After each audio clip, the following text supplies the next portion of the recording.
मैं हूँ आपका अपना अमीन हफ़ीज़।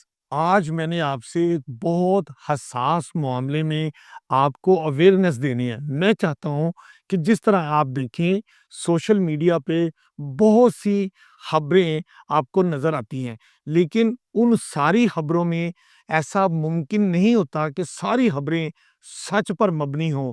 मतलब वो झूठी और जैली खबरें भी हो सकती हैं जिनको हम फेक न्यूज़ कहते हैं। और ये फेक न्यूज़ बनाने वालों का मकसद ये होता है कि वो झूठा प्रोपेगेंडा और उसकी ऐसी गलत मालूमात की बुनियाद पे बिल्कुल इस तरह खबर बनाते हैं जैसे वो बिल्कुल सच हो, लेकिन वो खबर सच नहीं होती। और ऐसी कोई झूठी खबर जिस पर आपको थोड़ा-सा भी शक हो, आप उसकी तहकीक करें और उसको आगे मत फैलाएँ। मतलब गलत खबर को, फेक न्यूज़ को आगे ना फैलाएँ। मतलब ये ना हो कि रिसीव एंड फॉरवर्ड, ये नहीं होना चाहिए।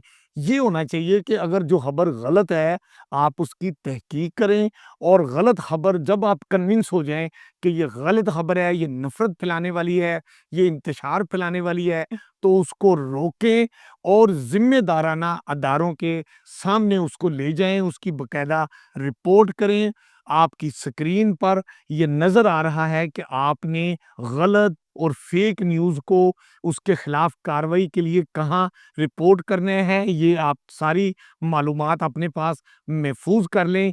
मकसद ये है कि जो खबर सच है, हकाइक पर मबनी है, हक और सच पर मबनी है, उसको आप सिर्फ गौर करें और उसको आप आगे शेयर करना चाहें तो करें। लेकिन गलत खबर को जो मनफी प्रोपेगेंडे पर मबनी है, फेक न्यूज़ है, उसको किसी सूरत भी आगे शेयर ना करें, क्योंकि महफूज डिजिटल कदम ही पाकिस्तान टेलीकम्युनिकेशन अथॉरिटी का मकसद है।